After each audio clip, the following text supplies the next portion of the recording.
Assalamualaikum warahmatullahi wabarakatuh.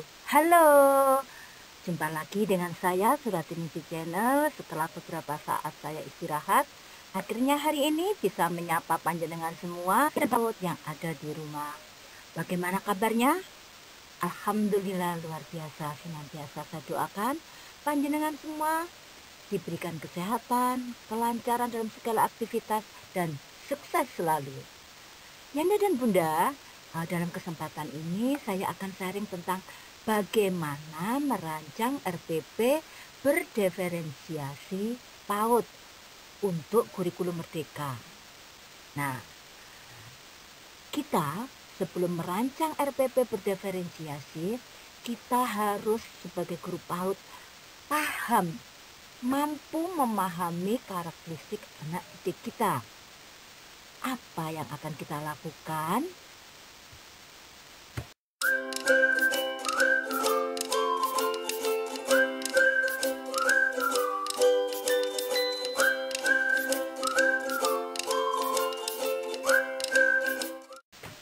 Sebagai guru PAUD yang setiap hari menemani anak-anak kita dalam kegiatan main ataupun belajar, kita harus mampu memahami mereka, baik apa itu minatnya, kebutuhannya, gaya belajarnya, kesiapan belajarnya. Ini kita sebagai guru PAUD harus tahu. Ketika kita tahu, kita paham tentang perbedaan yang ada pada diri mereka, maka bisa kita merancang kegiatan pembelajaran berdiferensiasi. Karena pembelajaran berdiferensiasi itu adalah usaha untuk menyesuaikan proses pembelajaran di kelas untuk memenuhi kebutuhan belajar individu setiap murid. Jadi, pembelajaran berdiferensiasi itu berpusat kegiatannya pada siswa atau murid. Pembelajaran yang memberi keleluasaan pada siswa untuk meningkatkan potensi dirinya sesuai dengan kesiapan belajarnya, minatnya, dan profil belajar siswa. Pertanyaan selanjutnya, lalu bagaimana cara guru itu dapat memahami mereka? Banyak cara. Dengan cara kita mengamati. Jadi ketika anak-anak sedang bermain, kita amati apa yang sekarang ini lagi diminati mereka. Dengan mengajak ngobrol, kita melakukan pendekatan, kita ajak ngobrol. Nah, celotehan-celotehan mereka itu kita tangkap. Kita akhirnya tahu apa yang mereka butuhkan, apa yang sedang diminati mereka. Kemudian dari rapot atau laporan perkembangan anak. Kalau ini belum bisa mewakili apa yang ingin didapatkan guru boleh bertanya kepada guru sebelumnya.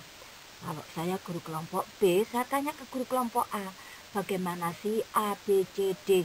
Jadi saya paham anak-anak saya titik lemahnya di mana, keunggulannya di mana. Kita juga bisa sharing dengan orang tua. Ketika kita tahu background orang tua, kita paham bagaimana cara anak berkomunikasi di keluarganya, bagaimana cara anak belajar gayanya, seperti itu. Kemudian bisa juga kita lihat dari asesmen diagnostik yang sudah kita lakukan. Kalau di PAUD, misalnya di awal tahun ajaran baru itu kita adakan screening ya. Screening yang bekerja sama, boleh dengan psikolog, boleh dengan puskesmas. Nah, di situ nanti kita tahu kelemahan-kelemahan mereka, kelebihan-kelebihan mereka. Nah, ketika kita sudah tahu, kita dapat memetakan profil belajarnya siswa. Dan kemudian seperti tadi yang saya sampaikan, kalau guru sudah paham, supaya kegiatan belajar yang kita rancang dan kita berikan, kita hadirkan untuk anak-anak itu bermakna, maka kita merancang kegiatan main yang sesuai dengan minat mereka.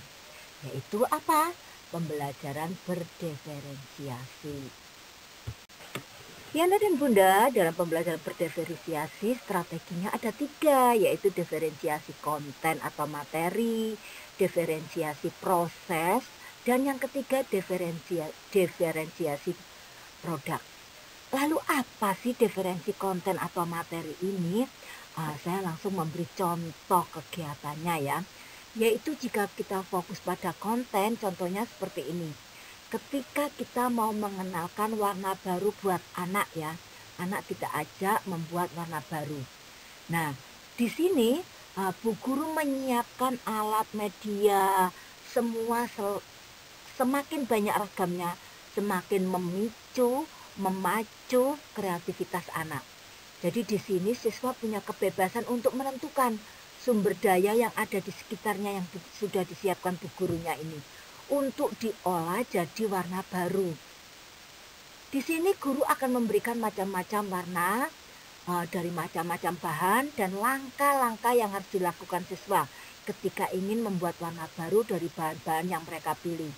Contohnya di sini saya siapkan krayon, saya siapkan pasta kreatif, saya siapkan kertas krep, cat air, pewarna makanan dan pewarna alam, yaitu dari kunyit, dari buah naga atau bayam merah, dari pandan. Dan ini semua ada di lingkungan kita.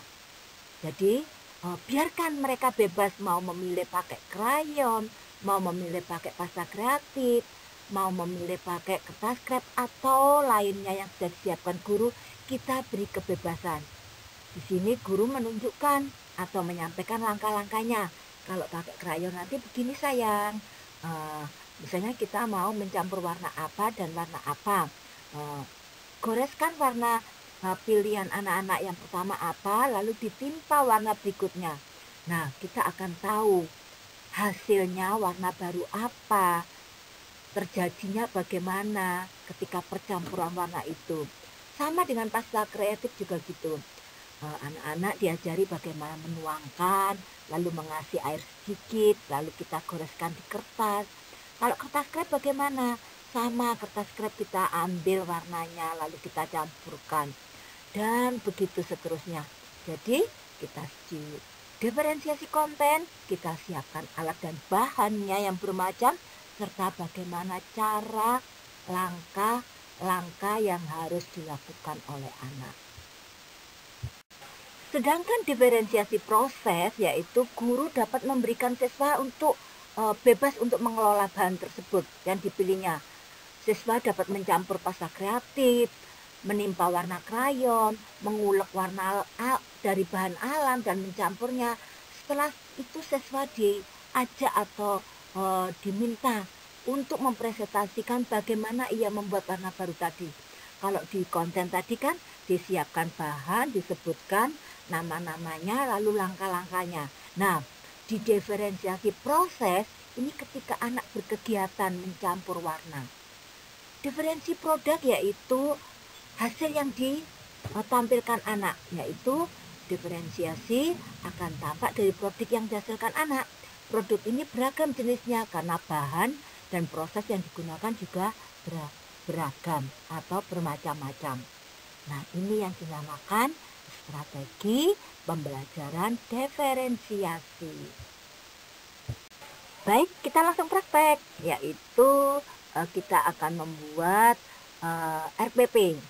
Nah, di sini karena di kurikulum Merdeka itu berbasis buku bacaan, makanya saya mencari buku judulnya Aku Suka Buah. Di sini ada beberapa yang sudah saya warnai, yaitu warna merah, itu menunjukkan macam-macam buah, konsep yang saya temukan dalam cerita ini ya.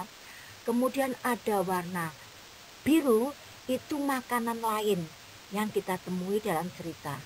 Sedangkan warna hijau itu adalah aktivitas atau kegiatan. Dan warna kuning adalah ciptaan Tuhan. Nanti tidak hanya buah ya, tentunya ciptaan Tuhan itu beragam.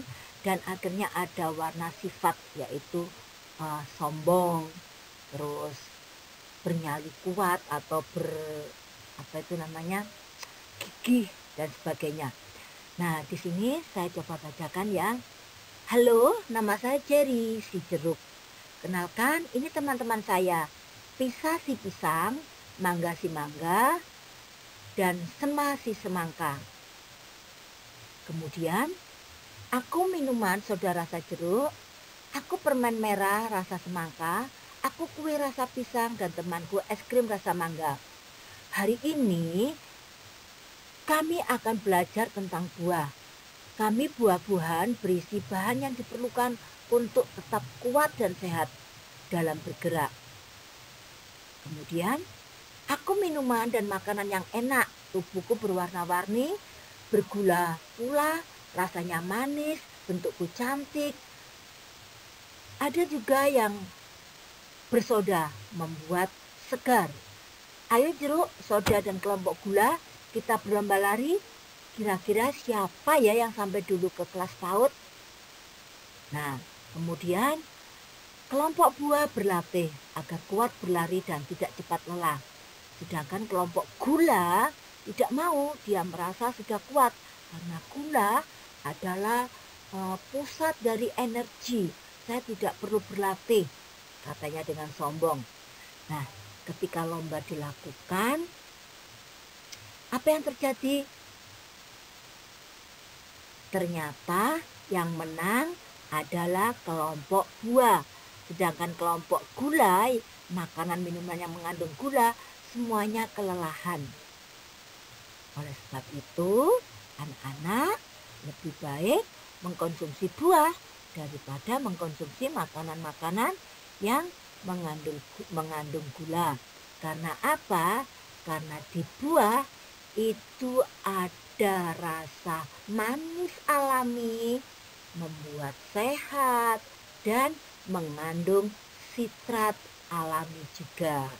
Itu akan sangat baik buat badan kita. Baik, itu yang bisa saya ceritakan. Nanti dibaca sendiri. Sekarang kita bawa konsep-konsep yang sudah kita temukan dalam cerita ini ke peta konsep. Ini peta konsepnya, yaitu ada macam buah, yaitu mangga, jeruk, pisang, semangka, apel, anggur, melon, durian. Sebutkan saja semuanya. Yang anak-anak sudah familiar. Kemudian ada aktivitas di situ tadi ya. Ada lari, ada menyanyi, ada bersorak, ada yang berlatih. Kemudian juga ada makanan minuman, yaitu ada kue, gula, es krim, permen, minuman bersoda, sirup. Ini yang ada di ide cerita tadi.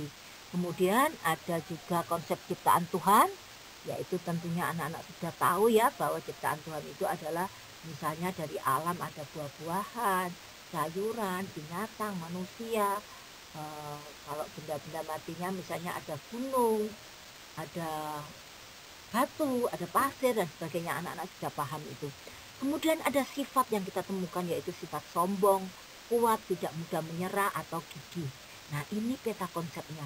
Dari peta konsep yang sudah saya buat ini, saya akan merancang kegiatan pembelajaran berdiferensiasi. Teman-teman masih setia ya? Baik, kita akan membuat RPP. Topiknya aku anak sehat, subtopiknya makanan kesukaanku. Ini kelasnya kelompok B, waktunya 3 jam atau 180 menit. Hari tanggal bebas. Panjenengan ini karena contoh ya, jadi saya nggak menulis dengan rinci. Jadi misalnya kegiatannya di hari Senin. Nah, TK atau tujuan kegiatannya yaitu anak dapat bersyukur atas ciptaan Tuhan. Anak dapat menunjukkan kesediaannya untuk mengkonsumsi makanan atau minuman yang bernutrisi. Anak dapat memunculkan ide atau gagasan baru dalam kegiatan sehari-hari. Dan anak dapat menyampaikan informasi dengan bahasa sederhana. Jadi tujuan saya satu hari ini dalam membuat RPP ada 4. Kegiatan main yang saya rancang adalah satu, di jam 7 sampai 7.30 ada kegiatan pagi, karena hari Senin ya, upacara bendera dan doa pagi. Alat atau medianya tentunya bendera merah putih. Kemudian jam 7.30 sampai jam 8 di kegiatan awal atau pembukaan, ini sesuai dengan SOP, yaitu pertama-tama ada salam, ada doa, ada presensi. Atau mungkin SOP-nya, mohon maaf, SOP-nya TK panjenengan doa dulu baru salam atau presensi. Monggo, ini bebas ya, sesuai dengan SOP yang ada di sekolah teman-teman. Kemudian diskusi tentang kegiatan hari Minggu. Anak-anak hari Minggu kemarin anak-anak pergi kemana?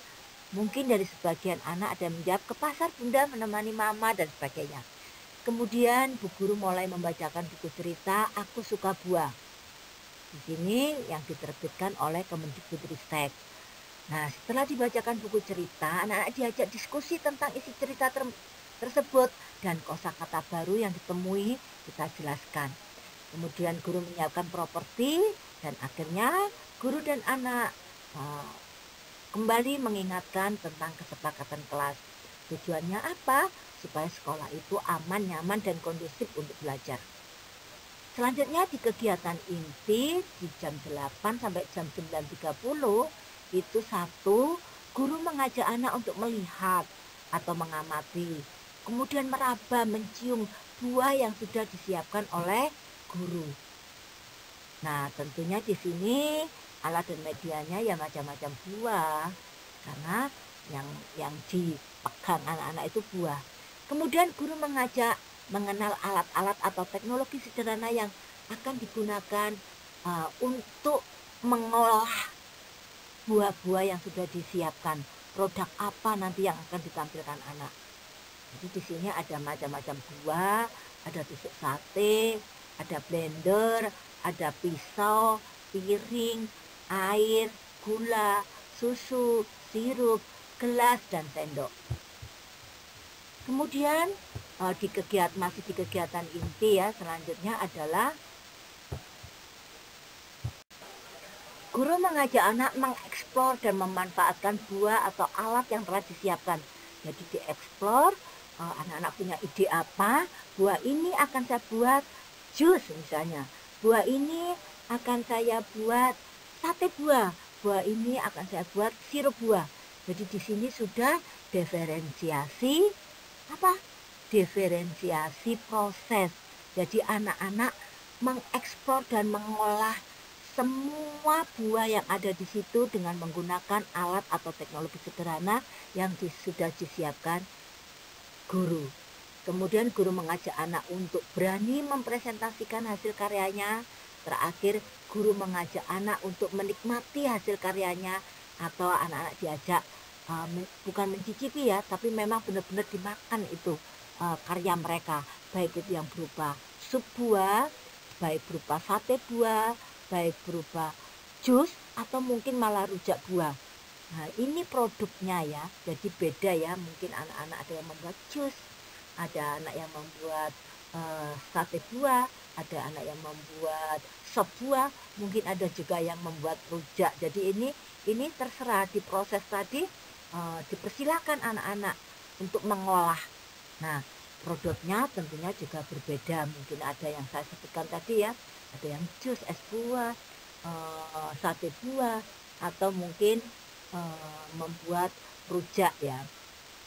Kemudian dari jam 9.30 sampai jam 10 menyanyikan lagu buah pisang, pisang, pisang yang itu ya.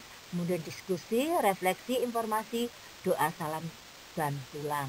Asesmennya di sini saya pakai foto berseri karena saya ingin menangkap yaitu kegiatan anak ketika proses tadi ya, dari dia mengupas buahnya mungkin atau mungkin sudah dikupas bu gurunya sudah dalam bentuk potongan-potongan besar, lalu sama anak-anak diambil dijadi kalau mau dijus kan dibuat potongan-potongan kecil, kalau mau dibuat sate juga gitu harus dibuat potong-potongan kecil. Nah, di sup buah juga gitu. Jadi dari proses memilih buah, terus kemudian memotong, kemudian kalau jus yang membuat jus dimasukkan ke blender, dikasih gula, dikasih air, lalu di blender. Kemudian kalau membuat sup buah juga gitu ya, dicampur semuanya itu buah, lalu dikasih sirup, dikasih air, kasih es batu mungkin ya sudah disiapkan bu guru. Kalau tusuk sate ya dipotong dimasukkan ke ditusuk-tusukkan ke tusuk sate.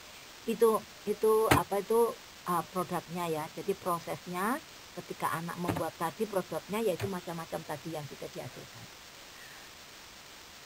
Itu untuk foto berseri. Untuk checklist saya gunakan untuk saya mengamati ketika anak-anak mempresentasikan bagaimana. Ketika anak-anak sedang mendengarkan ketika saya sedang bercerita dan terlibat diskusi itu bagaimana? Itu saya gunakan checklist. Jadi untuk assessment saya gunakan foto berseri dan checklist. Jadi seperti itu Bapak dan Ibu semua yang bisa saya sharingkan tentang pembelajaran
Semoga Yanda dan Bunda semuanya sudah dapat gambaran ya, nanti ketika akan merancang kegiatan pembelajaran berdiferensiasi itu yang bagaimana.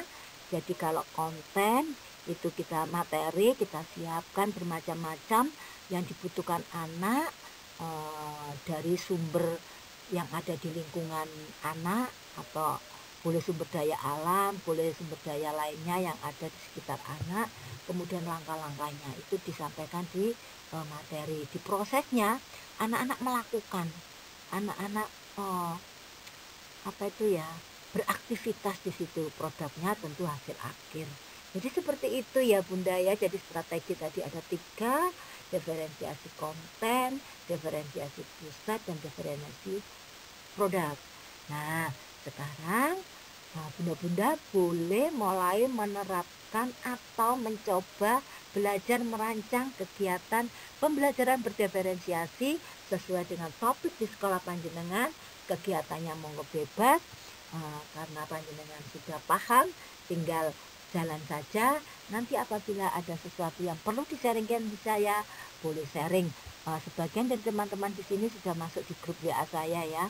Jadi sharingnya gampang, ketika ada sesuatu yang mengganjal langsung ditanyakan, dan di situ tidak saya saja menjawab, tapi teman-teman yang sudah masuk di WA itu saling memberi jawaban. Akhirnya terjadi komunikasi efektif dan bermakna. Karena apa? Karena ada komunikasi 2 arah, jadi tidak selalu dari saya. Mungkin itu yang bisa saya sharingkan. Terima kasih. Semoga bermanfaat, dan selalu saya berpesan kepada panjenengan semua ya, apabila bermanfaat materi ini tolong di-share. Terima kasih. Wassalamualaikum warahmatullahi wabarakatuh. Salam sehat selalu. See you.